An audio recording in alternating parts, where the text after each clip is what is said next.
भगवान स्वामीनारायण उत्सव प्रिय थे।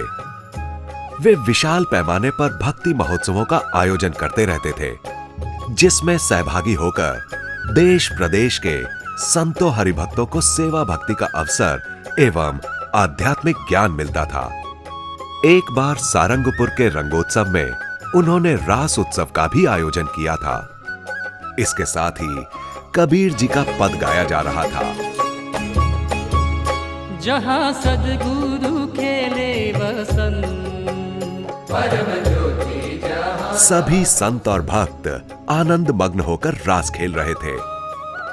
इस पद को सुनते हुए भगवान स्वामीनारायण ने अक्षर ब्रह्म गुणातीतानंद स्वामी की ओर संकेत करके कहा, कबीर जी के इस कीर्तन में जिस सद्गुरु का निर्देश किया गया है वो सद्गुरु ये गुणातीतानंद स्वामी है और ऐसे संत ही मेरे रहने का साक्षात अक्षरधाम है।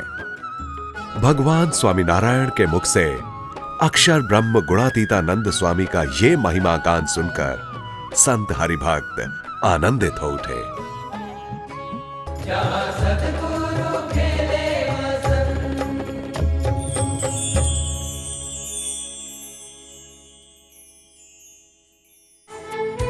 भगवान स्वामीनारायण और उनके परम हंसों की विशेषता थी निरंतर विचरण। एक ही स्थान पर बैठकर उपदेश देते रहने के बदले वे गांव-गांव विचरण करते थे।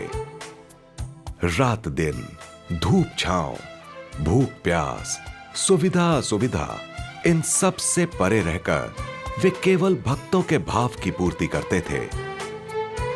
उनके ऐसे विचरण के प्रताप से जनजीवन में सुधार हुआ तथा अधर्म का उन्मूलन हुआ। ऐसे परोपकारी विचरण में उनकी माड़ की घोड़ी का सदैव साथ रहता था।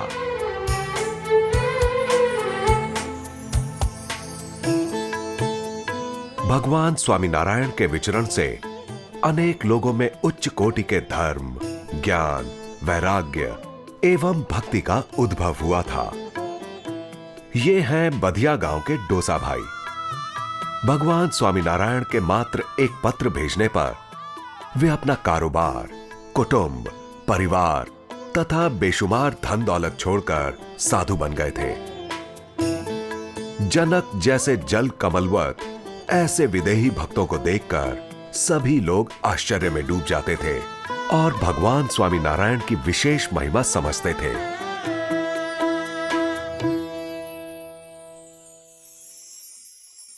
भावनगर के महाराजा को भी ऐसे ही एक भक्त का परिचय मिला था।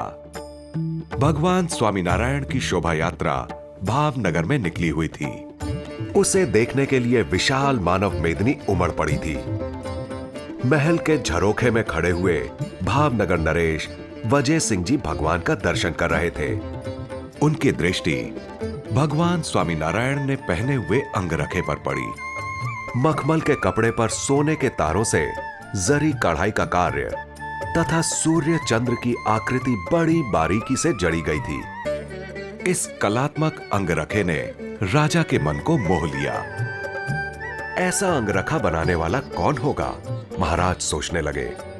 पता लगाने पर मालूम हुआ कि वो अंगरखा तैयार करने वाला आत्माराम दर्जी है। राजा ने उसे राजमहल में बुलाकर स्वयं के लिए उसी प्रकार का अंगरखा तैयार करने को कहा और साथ ही मुंह मांगा पारिश्रमिक देने को भी कहा। यह सुनकर आत्माराम ने कहा, स्वामी नारायण के लिए मेरे हृदय में जैसा प्रेम है, ऐसा प्रेम आपके लिए कहां से लाऊंगा।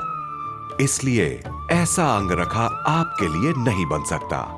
आत्माराम की बात सुनकर महाराजा को मालूम हो गया कि वे राज सिंहासन पर अवश्य बैठे हैं, परंतु भगवान स्वामी नारायण लोगों के हृदय सिंहासन पर आरूढ़ हो चुके हैं।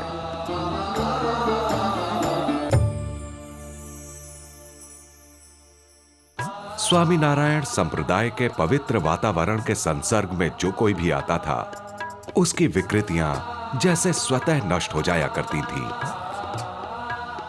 एक बार खंभाला के मुला खाचर भगवान स्वामीनारायण तथा उनके संतों भक्तों के संग समेत गढ़पुर से वड़ताल जा रहे थे। वे हुक्का और अफीम के व्यसनी थे। यात्रा के दौरान मार्ग में उन्हें ऐसी शुभ प्रेरणा मिली कि वड़ताल पहुंचते पहुंचते उन्होंने अपना हुक्का तोड़ डाला और अफीम फेंक दिया। और उसके पश्चात वे आजीवन पूर्ण रूप से व्यसन मुक्त रहे। बिना किसी उपदेश के सत्संगियों की संगत में रहने मात्र से भी ऐसा परिवर्तन हो जाता था। एकांतिक धर्म सिद्ध करवाने के मार्ग का प्रथम चरण था व्यसन मुक्ति।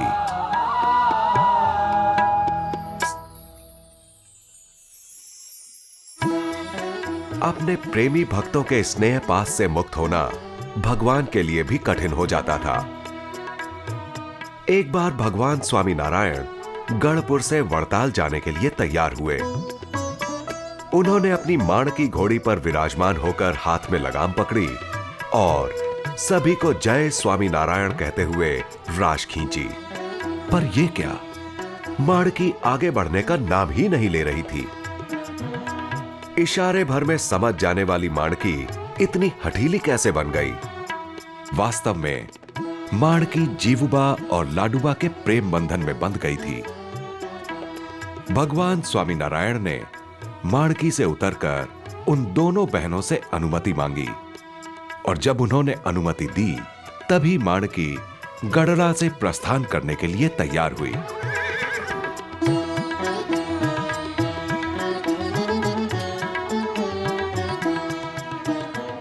दादा खाचर के दरबारगढ़ के पश्चिमी दरवाजे के पास जहां यह घटना घटित हुई थी, वही यह स्थल है।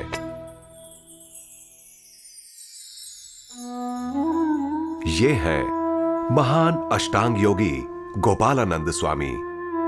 उनका ऐश्वर्य अपार था। बाल्यकाल में उत्तर गुजरात के प्रसिद्ध तीर्थ धाम श्यामलाजी मंदिर की मूर्ति उनके साथ खेलने आया करती थी। अपनी सिद्धि के बल से वे ब्रह्मांड की गति को बदलने में भी समर्थ थे। उनके व्यक्तित्व से प्रभावित होकर लोग उन्हें ही भगवान मानकर पूजने लगते थे।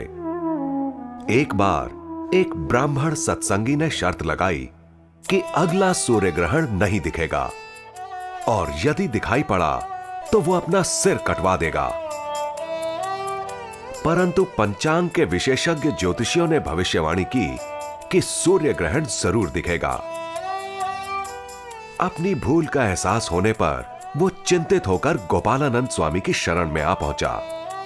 गोपालानंद स्वामी ने कहा, ग्रहण तो दिखाई देने वाला है, परंतु आप भगवान स्वामी नारायण के आश्रित हैं, इसलिए आपकी रक्षा हेतु मैं सूर्य की गति बदल दूंगा जिससे कि ग्रहण ना दिखाई दे।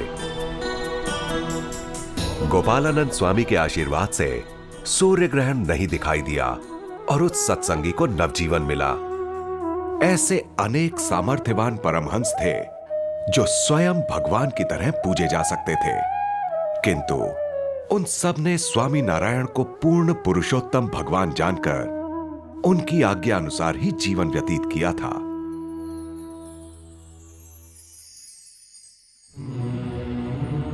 एक बार ग्वालियर के मुस्लिम संगीतज्ञ स्वामी नारायणीय संतों का रूहानी संगीत सुनने की आतुरता से गढ़पुर आए। उनकी इच्छा देखकर भगवान स्वामी नारायण ने अपने परमहंसों को संगीत सुनाने का संकेत करते हुए कहा, भैरव राग गाओ। संध्या काल में प्रातः काल का राग आलापने की आज्ञा सुनकर संगीतज्ञ जरा आकुल हो गए, हंसने लगे। परंतु ज्यों ही प्रेमानंद स्वामी ने आलाप छेड़ा और वादकों ने ताल दिया कि सारा वातावरण ही पलटने लगा। संध्या काल के सूरज में उगते हुए सूर्य का भ्रम होते ही मुर्गा पक्षी बांग देने लगे, पक्षी कलरव करने लगे और इसी के साथ संध्या काल का वातावरण पूरी तरह से प्रातः काल में बदल गया।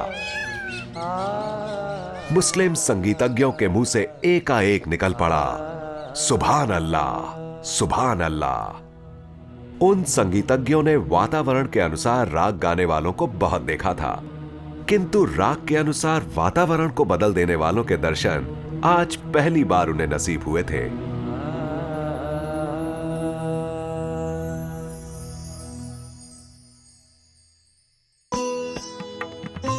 भगवान स्वामीनारायण ने अपने जीवन काल में 6 शिखरबद्ध मंदिरों की रचना करके संस्कृति की जड़ें मजबूत की थी। मंदिर निर्माण के दीर्घ दृष्टि सभर उनके कार्य की शुरुआत हुई अहमदाबाद के मंदिर से, जिसकी मूर्ति प्रतिष्ठा विधि दिनांक 24 फरवरी सन 1822 रविवार को उन्होंने स्वयं की थी। दूसरा मंदिर भुज में बनाया, जिसकी मूर्ति प्रतिष्ठा 15 मई 1823 गुरुवार को की गई थी।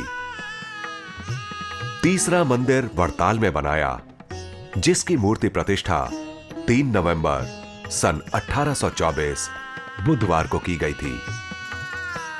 चौथा मंदिर धोलेरा में बनाया, जिसकी मूर्ति प्रतिष्ठा 19 मई सन 1826 शुक्रवार को की गई थी। पांचवा मंदिर जूनागढ़ में बनाया, जिसकी मूर्ति प्रतिष्ठा 1 मई सन 1828 गुरुवार को की गई थी। और छठा मंदिर गढ़ड़ा में बनाया, जिसकी मूर्ति प्रतिष्ठा 20 अक्टूबर सन 1828 सोमवार को की गई थी। त्रिशिखरीय मंदिर स्वामी नारायण संप्रदाय की एक विशेषता है। मंदिर निर्माण के हेतु को समझाते हुए भगवान स्वामी नारायण ने कहा था, शुद्ध उपासना को जीवंत रखने के हेतु से हमने मंदिरों की स्थापना की है। इन मंदिरों से प्रवर्तित शुद्ध उपासना का अनुसरण करके अनेक जीव मुक्ति मार्ग पर चलेंगे।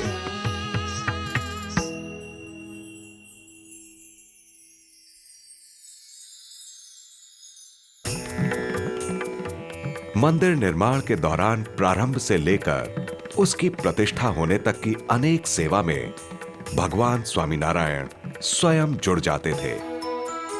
वर्तमान समय में गढ़ड़ा में टेकरे पर जहां BAPS स्वामीनारायण मंदिर विद्यमान है, उसी स्थल पर भगवान स्वामीनारायण का मंदिर बनवाने का संकल्प था। इसके लिए जमीन का नाप लेने वे स्वयं उस टेकरे पर पधारे थे। उन्होंने राज्य कारभारियों तथा भक्तों के साथ बैठकर किस प्रकार से मंदिर बनाना है, उसका मार्गदर्शन भी दिया था। संयोगवश उस समय उसी स्थल पर मंदिर ना बन सका, परंतु भगवान स्वामीनारायण के उस संकल्प को पूरा करते हुए BAPS के संस्थापक ब्रह्म स्वरूप शास्त्री जी महाराज ने उसी स्थान पर संगमरमर से निर्मित भव्य त्रिशिखरीय मंदिर बनवाया। घेला नदी के तट पर शोभायमान ये मंदिर अत्यंत ही नयन रम्य है।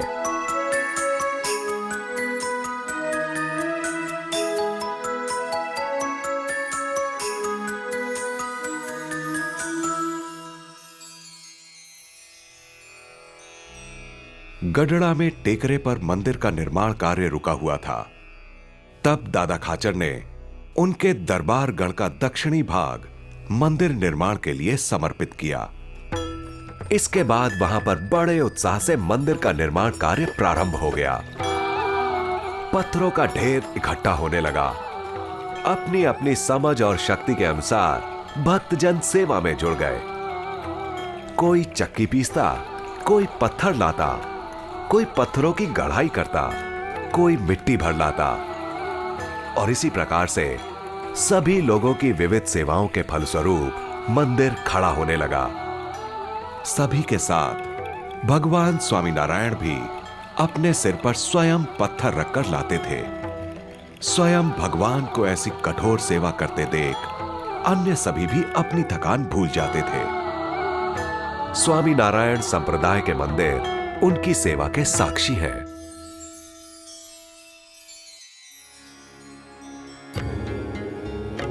मंदिर निर्माण के साथ साथ शास्त्र निर्माण भी भगवान स्वामीनारायण के जीवन कार्य का एक महत्वपूर्ण अंग था। उन्होंने अपने संतों द्वारा शास्त्रों की रचना कराई थी और स्वयं भी रचना की थी। उनकी प्रेरणा से विद्वान संतों ने अनेक शास्त्र रचे थे। 12 फरवरी सन 1826 रविवार को उन्होंने शिक्षापत्री ग्रंथ का लेखन पूर्ण किया। 212 श्लोकों से युक्त इस ग्रंथ में सामान्य जनजीवन से लेकर उच्च आध्यात्मिक जीवन को यथार्थ रूप से जीने का सरल मार्गदर्शन दिया गया है। उन्होंने जिस स्थान पर रहकर शिक्षा पत्री की रचना की है वो है वड़ताल स्थित ये हरिमंडप।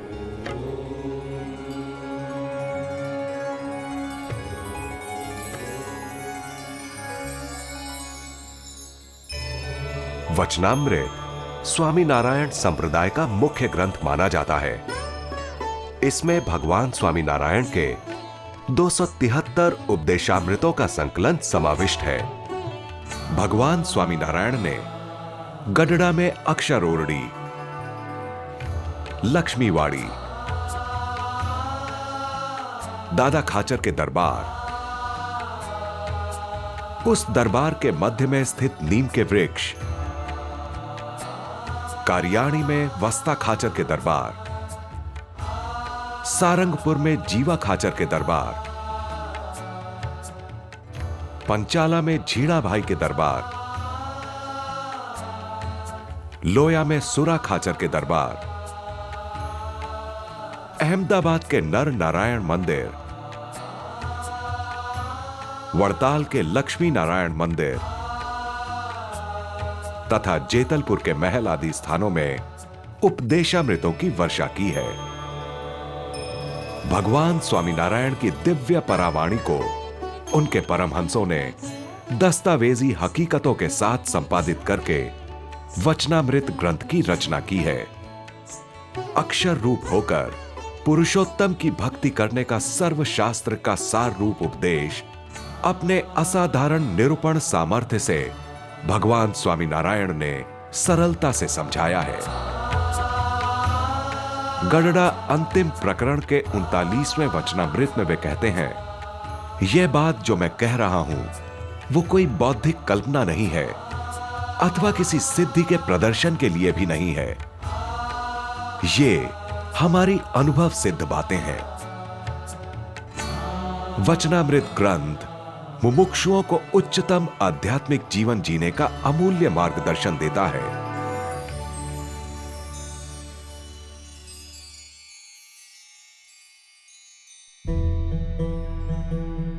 भगवान स्वामी नारायण का अलौकिक जीवन तथा सर्वदेशीय कार्य देखकर तत्कालीन अंग्रेज अधिकारी तथा धर्मगुरु भी प्रभावित हो जाते थे। चर्च ऑफ इंग्लैंड के प्रतिनिधि स्वरूप भारत आए हुए बिशप रेजिनाल्ड हेबर उन्हीं में से एक थे। उन्होंने विशेष रूप से आमंत्रण भेजकर भगवान स्वामी नारायण को मिलने के लिए बुलाया था। दिनांक 26 मार्च सन 1825 शनिवार को नडियाद में वे भगवान स्वामी नारायण से मिले और कुछ धर्म चर्चाएं भी हुई। इस मुलाकात के बारे में बिशप हेबर ने अपनी दैनिक डायरी में लिखा है कि भगवान स्वामी नारायण के उपदेश एवं आकर्षक व्यक्तित्व से लोगों का बहुत उद्धार हुआ है। उनकी नैतिकता शास्त्र में से कोई सिखा सके उससे बहुत उच्च है। उन्होंने शिष्यों को उच्च आचार विचार सिखाए हैं। भगवान स्वामी नारायण के संतों भक्तों को देखकर बिशप हेबर भी सोचने लगे कि काश ऐसा शिष्य मंडल मेरे पास भी होता। जिस स्थल पर इस ऐतिहासिक मुलाकात का आयोजन किया गया था उस स्थान पर इस समय एक सुंदर मंदिर की स्थापना की गई है।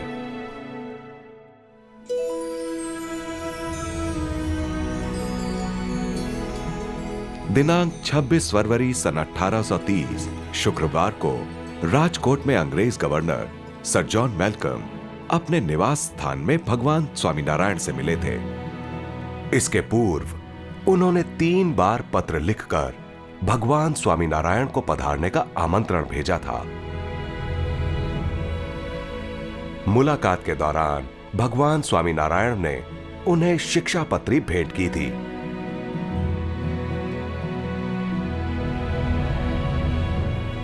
जिस स्थल पर भगवान स्वामी नारायण के साथ अंग्रेज गवर्नर की मुलाकात हुई थी वो राजकोट स्थित यही जगह है।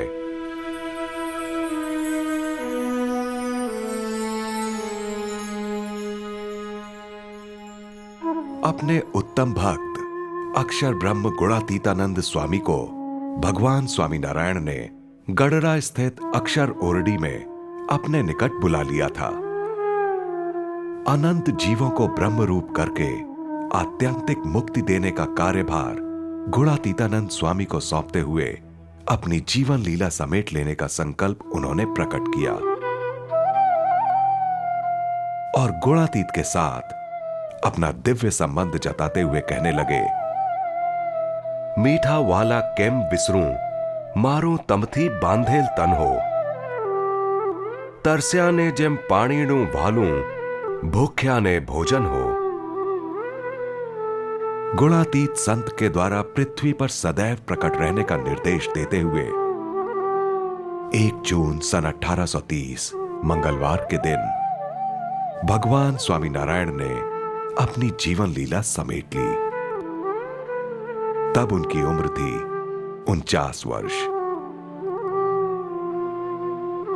भक्त और भगवान के लौकिक संबंध का अंत हो रहा था, लेकिन धाम और धामी का पारलौकिक संबंध अखंड था। जिस स्थान पर भगवान स्वामीनारायण के देह का अग्नि संस्कार किया गया, वहां यह मंदिर रचा गया है।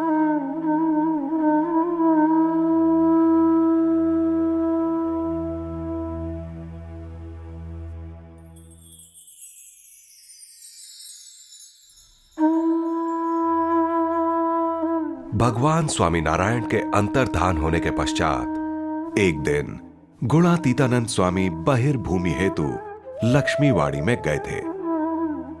यहां पर हरी भरी घास को देखकर उन्होंने सोचा, इस घास का जीवन जल है, वो उसे मिलता है तो हरी भरी रहती है।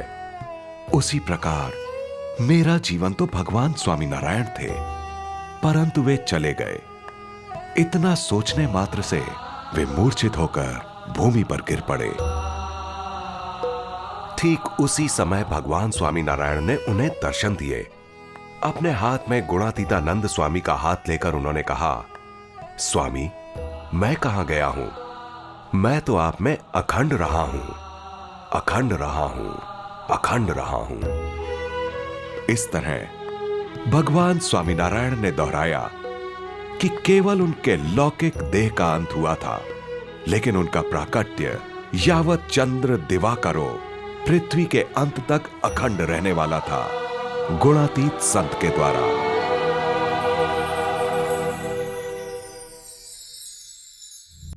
इस प्रकार गुणातीत संत द्वारा भगवान स्वामीनारायण सदैव प्रकट रहे हैं। इस गुणातीत संत परंपरा में अक्षर ब्रह्म गुणातीतानंद स्वामी,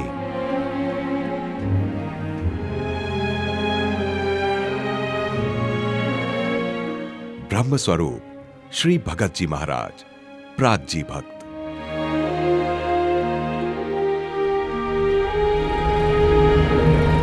ब्रह्म स्वरूप श्री यज्ञ पुरुषदास स्वामी श्री शास्त्री जी महाराज,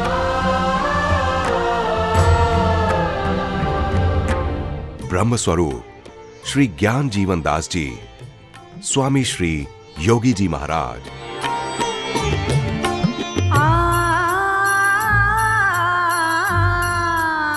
परम पूज्य स्वामी श्री नारायण स्वरूप दास जी प्रमुख स्वामी महाराज, वर्तमान समय में गुणातीत संत प्रकट ब्रह्म स्वरूप महंत स्वामी महाराज द्वारा भगवान स्वामीनारायण इस पृथ्वी पर सदैव प्रकट हैं। ये थी भगवान स्वामीनारायण की दिव्य जीवन गाथा।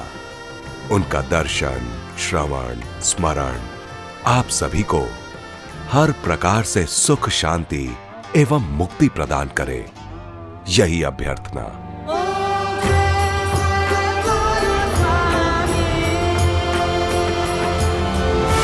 जय स्वामीनारायण।